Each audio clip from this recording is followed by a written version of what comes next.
Saludos, señorita Marlene, buenas noches a usted y a todo el conglomerado y al congresista Takuri también.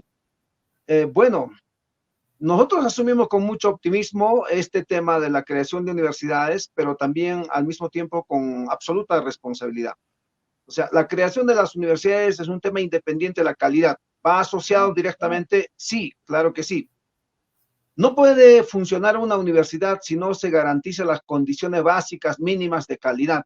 Solo así podrían empezar a funcionar. Por eso es tarea del gobierno regional, locales, que son los que más están incentivando e impulsando, porque el gobierno nacional más bien se está oponiendo. Y ahí va a haber una suerte de competitividad también.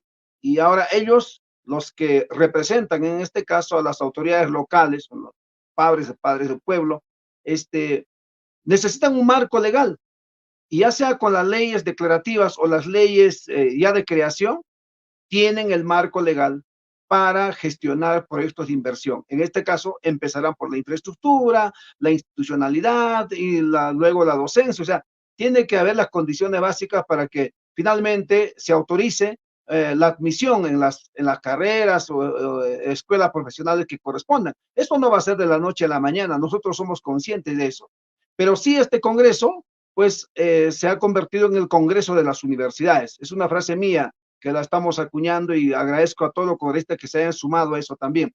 Y vamos a pasar a la historia así, como el Congreso que está devolviendo a las universidades que la SUNEDO se lo cerró y que hasta ahora la SUNEDO no fue capaz de reabrir una sola.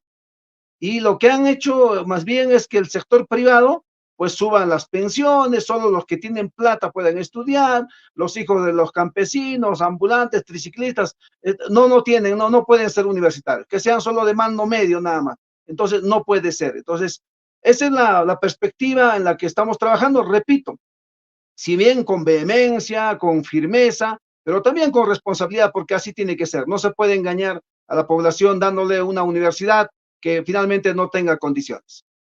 Señor congresista, usted sabe que acá en el departamento de Puno teníamos la Universidad Andina Néstor Cáceres de Velázquez y que era una universidad Sí. muy observada por la calidad educativa que mostraba, ¿no? Y en los últimos y actualmente se sigue teniendo problemas con esta universidad porque aparecen propietarios, porque los trabajadores, una secretaria ganaba 30,000, 20,000 soles, una secretaria, y eran personas con un nivel académico muy bajo y en la mayoría de sus profesionales, porque no vamos a decir que todos, la calidad pues de profesionales que no ponía al mercado profesional esta universidad era de bajo nivel. Y acá había acceso para que puedan estudiar personas de bajos recursos económicos. Por eso vuelvo a repetir, ¿qué tanto nos garantiza que en las universidades, ¿no? Y en la mayoría, como usted dice, somos un congreso de universidades, pero ¿qué calidad le vamos a dar? ¿Qué calidad? La universidad no debería ser un poquito más competitivo y los que quieran estar dentro de las universidades no deberían ser personas que, digamos, tengan esa fuerza necesaria para poder ¿no? Ser más aplicados, rendir académicamente, ¿no cree que debería ser y por ahí mejorar la educación? Porque no se trata de que todos accesemos, ¿no? Y después vayamos al mercado laboral con un bajo nivel profesional como ha sucedido en el departamento de Puno.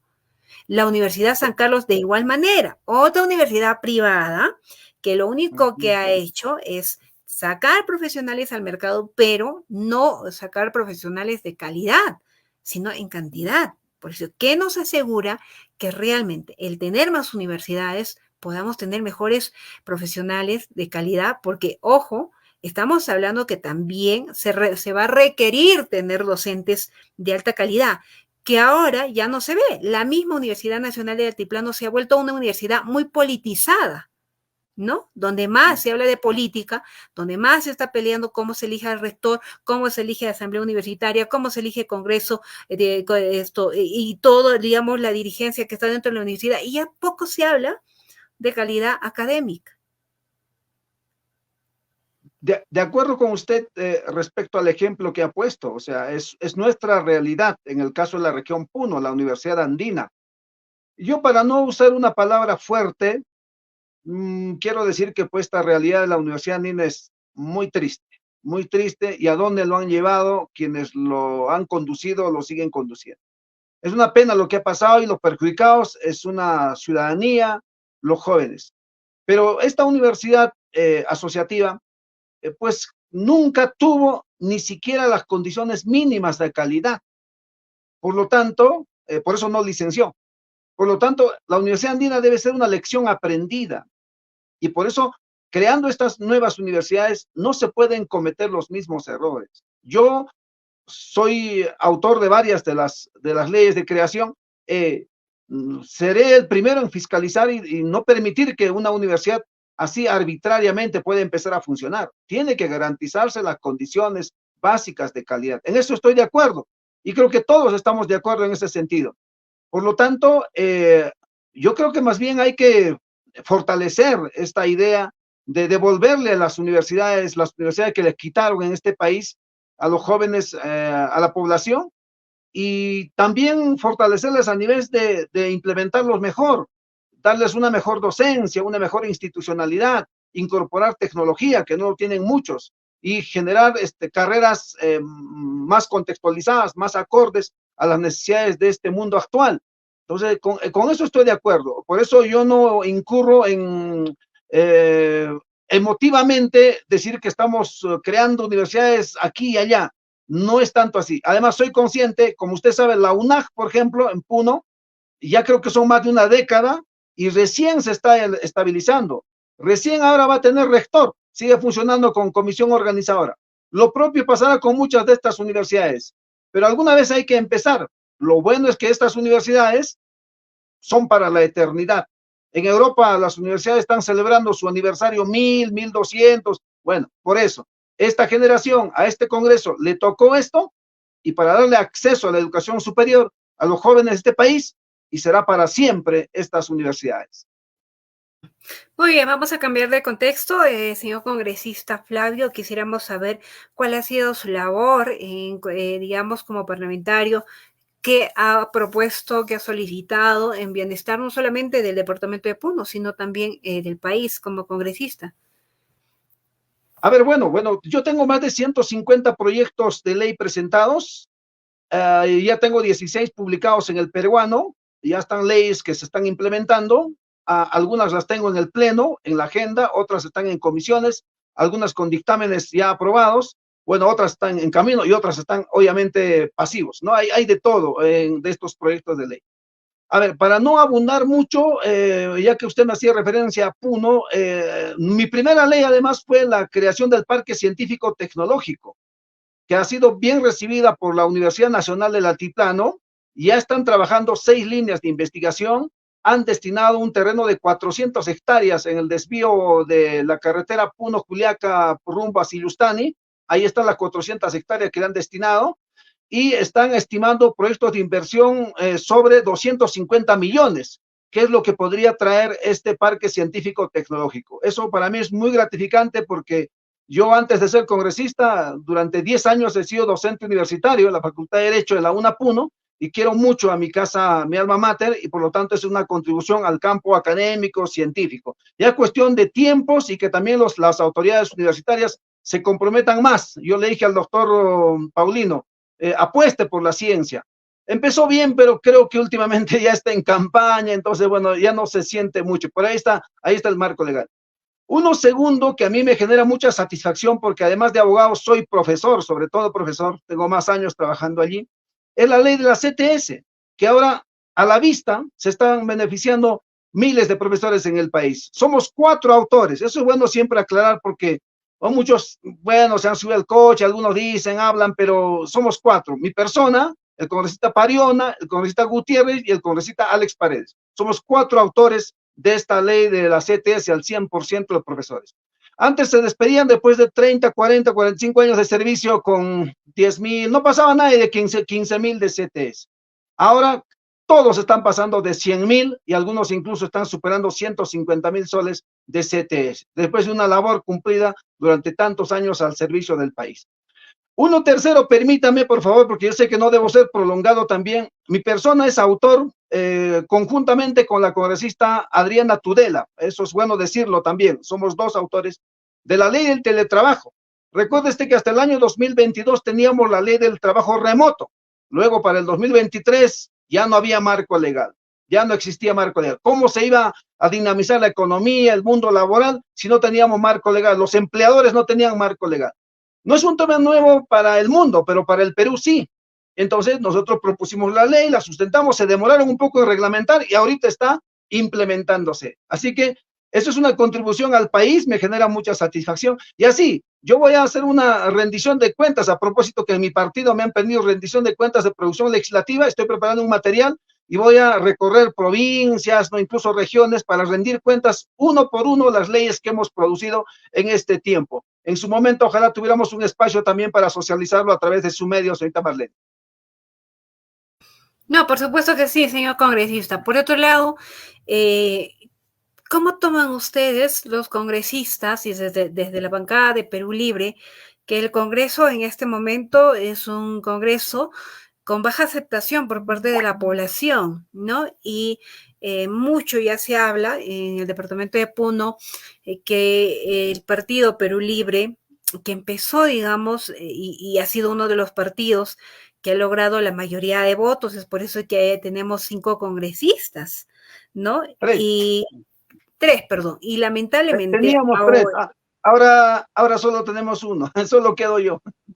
bueno, y eso es lo más lamentable, ¿no? Que han Sí, sí, sí, empezado lamentable. varios y queda solamente uno, como usted le dice. ¿Cómo aceptan esto, señor congresista Flavio, teniendo en cuenta que Perú Libre, dentro de nuestro departamento de Puno, ha sido uno de los partidos con gran aceptación y que hoy en día la población vuelve a decir, como pasa, ¿no? Que nuevamente ha habido una equivocación al momento de elegir a sus representantes nacionales? Bueno, yo diría que eso es relativo, ¿no? Pero jamás voy a yo confrontar con la población, menos con los que han confiado en mi persona, en mi partido.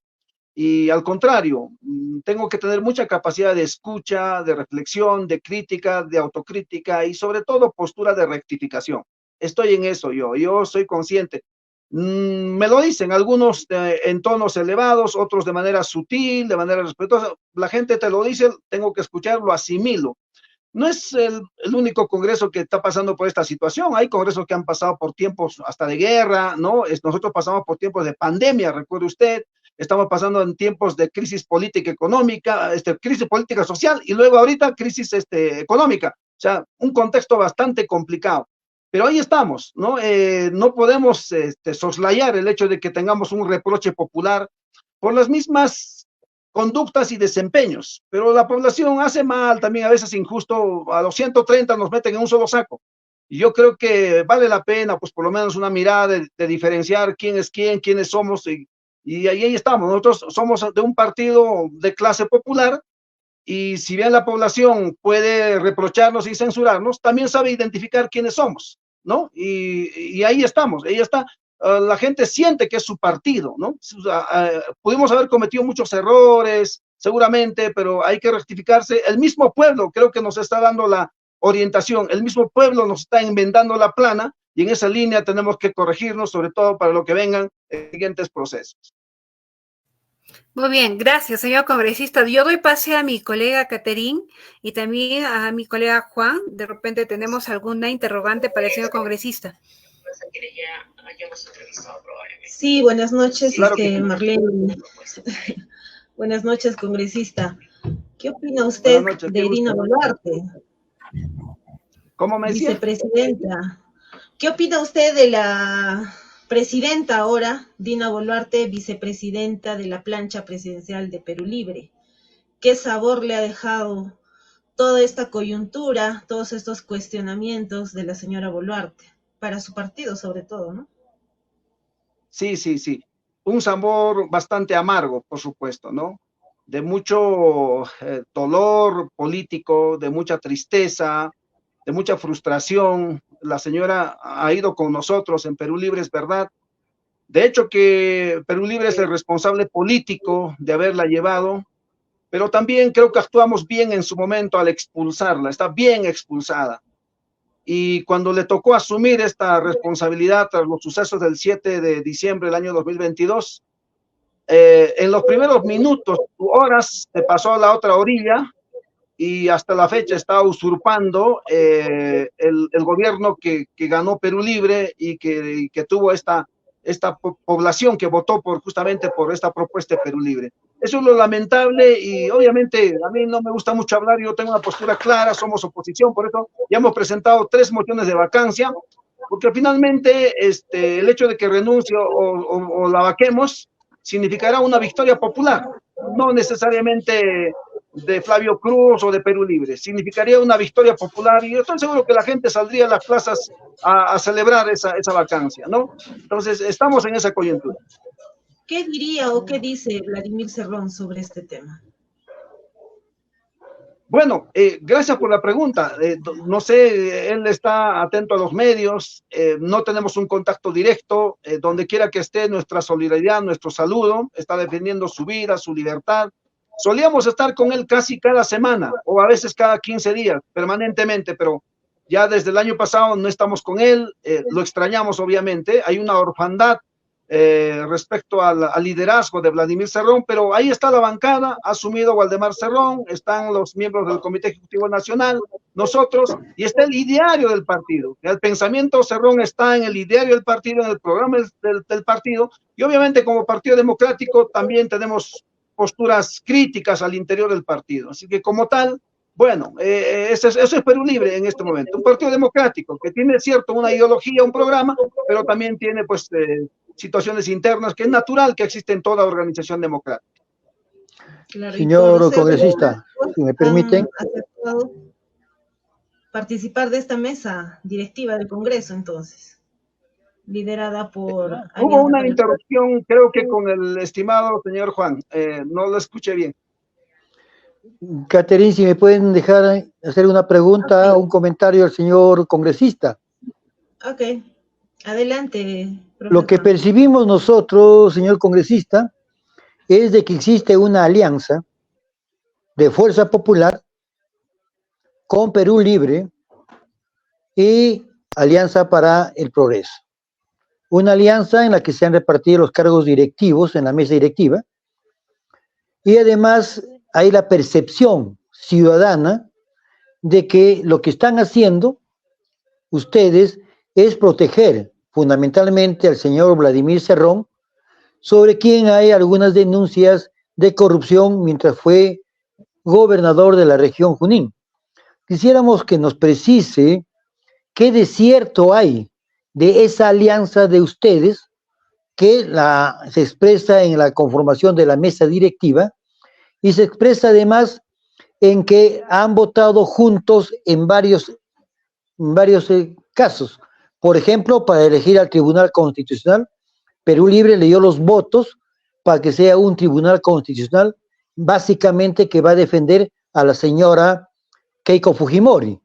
Es un tribunal constitucional fujimorista, a cambio de que el abogado del señor Vladimir Cerrón es el defensor del pueblo. ¿Cómo es ese pacto? ¿O no hay ese pacto? ¿O es una coincidencia que ocurre en coincidencias? Sí, pues, como decían algún congresista, ¿no? O algún senador o algún político anterior, conversar no es pactar. Pero acá parece que sí hay pacto, discúlpeme que se lo diga. No, yo al contrario, respeto su planteamiento. Y yo, viéndolo primera vez, gusto de conocerlo, puedo percibir su absoluta madurez. Y por eso usted dice que percibe, obvio, porque es una percepción. Y bueno, equivocada, por supuesto, porque en aquel momento yo estuve como vocero, mi persona de vocero de la bancada de Perú Libre. Entonces, en cualquier caso, el representante de la bancada, mi persona, habría sido el que suscriba ese pacto, esa alianza, ¿no? No hubo nada de eso. O sea, yo sé, mediáticamente nos han acuñado eso y se arrastra, no podemos deshacernos de eso, pero ahí está, porque asumir la mesa directiva para nosotros es un deber y un derecho. Nunca antes un parlamentario de la clase popular, como es las canteras de Perú Libre, estuvo antes en la mesa directiva. Yo creo que tenemos la obligación además de avanzar. O sea, si solamente se lo dejamos a ellos, nunca tendremos un espacio. Para nosotros es más bien haber abierto una fisura ahí y entramos. Y ahora sabemos cómo se maneja el Congreso. Nunca supimos antes cómo se manejaba el Congreso. Ahora podríamos decir cómo se maneja el Congreso desde adentro. Por más minoría que seamos, siempre perdemos en las votaciones, pero ya sabemos cómo funciona. Y esa es una ganancia para Perú Libre y para esa clase popular a la que pertenece o se identifica Perú Libre. En tal sentido, además, informar a la población que los cargos en la mesa directiva son totalmente independientes. Claro que es como un directorio, pero cada quien tiene su rol, cada quien tiene, logísticamente hablando, sus establecimientos diferentes, distanciados, así que cada quien tiene una suerte de autonomía. Entonces, ¿por qué no acceder a ese espacio? Ojo que mi persona no está totalmente de acuerdo, porque yo voté en contra, no voté a favor de Waldemar Cerrón en ese momento, porque me parecía un movimiento riesgoso, y lo sigo considerando así. El tiempo me ha dado la razón en muchas cosas, pero en algunas no, en algunas considero que estuve equivocado. Entonces, es cuestión de tiempos también, y vamos a ver, ahorita estamos justamente entrando a una etapa de análisis, cómo va a ser la mesa directiva para el siguiente periodo de sesiones. Entonces, obviamente en política es así, hay diferentes cosas, y mi persona en aquel momento no estuvo plenamente de acuerdo, por eso yo saqué mi papelito que decía, Dina renuncia, ¿no? Y no voté por mi candidato, sí. Es un poco para refrescarnos y lo del Tribunal Constitucional, ahí sí hubo un acuerdo. Sí, sí, sí. No. A ver, es bueno, gracias por la pregunta y disculpen que no lo había respondido. En aquel momento digamos, del Tribunal Constitucional, el congresista José María Balcázar era congresista de Perú Libre, y él, en representación de Perú Libre, asumió la presidencia de la comisión evaluadora de los miembros del Tribunal Constitucional. Hicieron un trabajo bastante prolongado, varios meses. Finalmente terminó en un informe y fuimos a la votación, y obviamente nosotros, yo no fui miembro de esa comisión, todos teníamos que respaldar a nuestro presidente, ¿no? Entonces, nosotros desconocemos quién es quién. Es más, nosotros que emergemos de la clase popular, yo soy puneño, tengo orígenes más en el mundo cultural, deportivo, académico, magisterial y universitario, pues yo no sé quiénes son ellos. Esa comisión los evaluó, los han calificado y, bueno, había que elegir sí o sí, porque había que renovarlo. Recuerde usted que el señor Blume y todos ellos abiertamente eran extremadamente fujimoristas.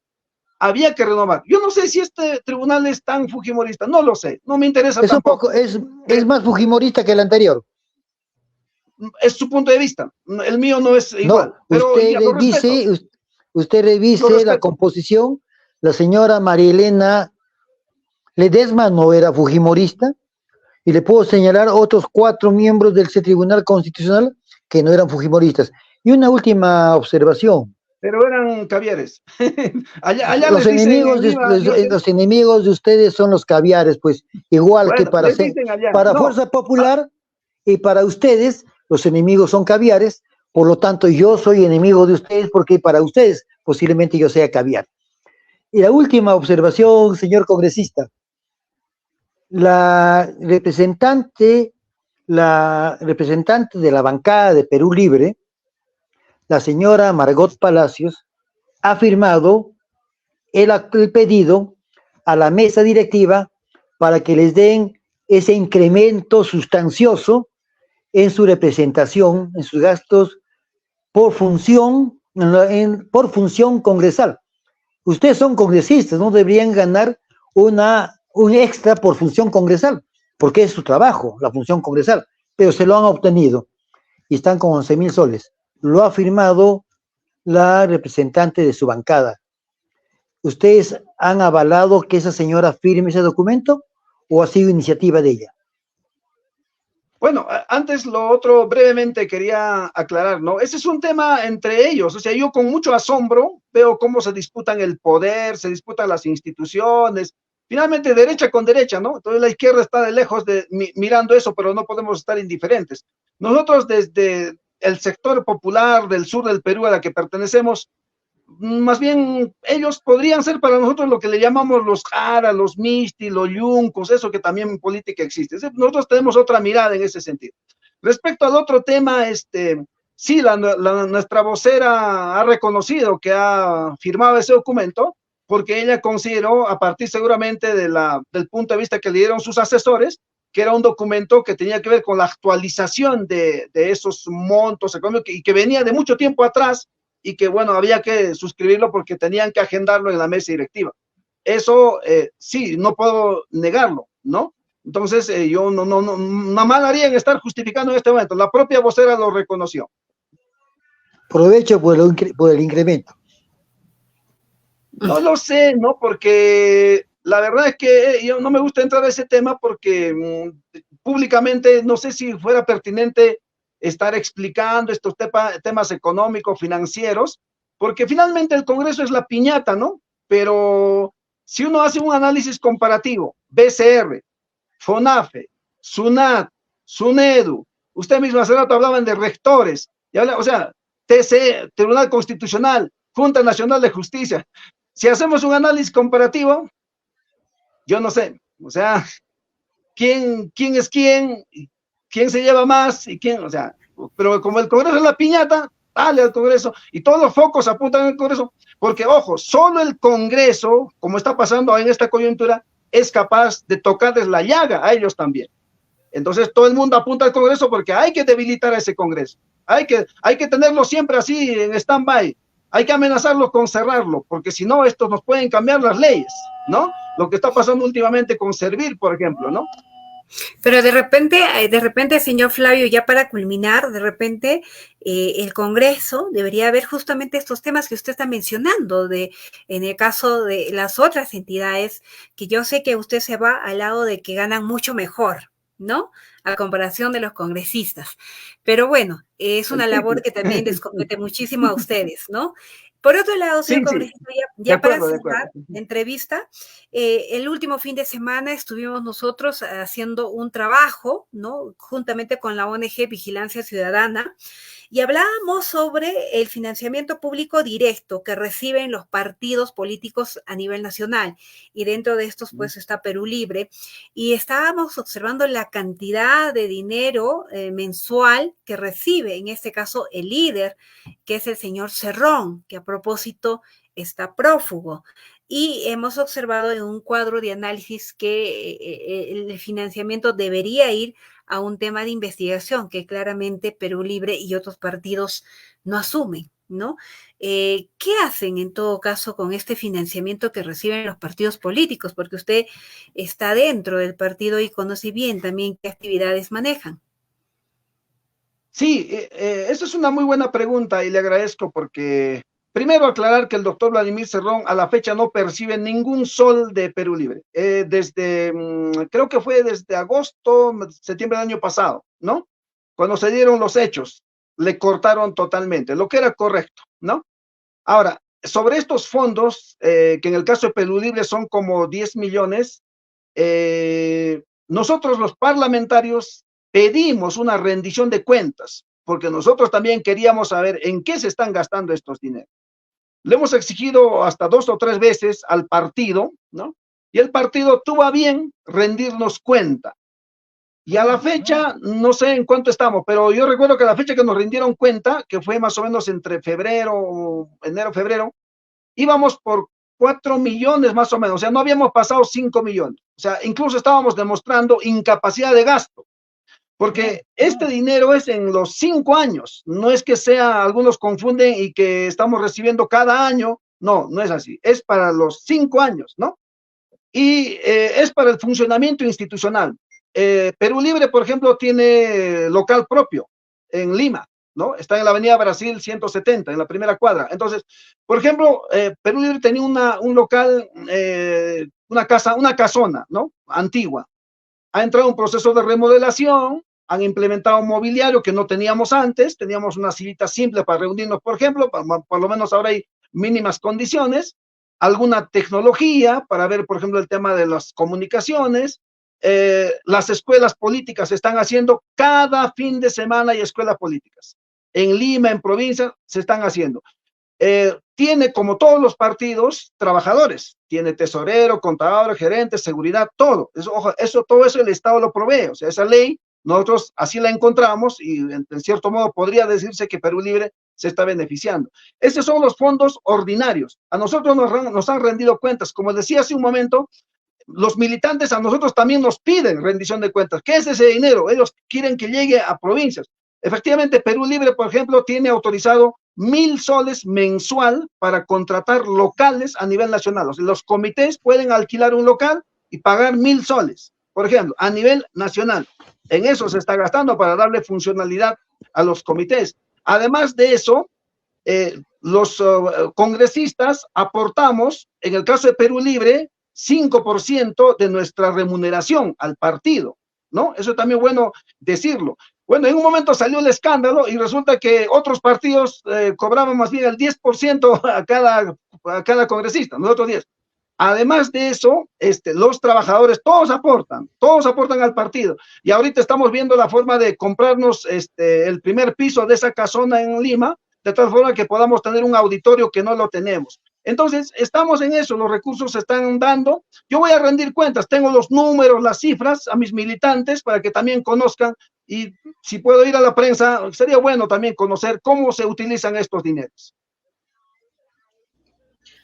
Ok, muchísimas gracias, congresista Flavio Cruz. Ha sido muy ilustrativa su exposición. Y bueno, esperemos que ese alquiler que hacen por los locales no se quede solo en pagar un alquiler, sino también sirva para sembrar pues cuadros políticos, que es lo que hace falta a nivel nacional, ¿no? Estamos prontos a unas nuevas elecciones y no tenemos líderes que podamos perfilar o que podamos decir tal persona podría encabezar, ¿no? Entonces, jóvenes y mujeres.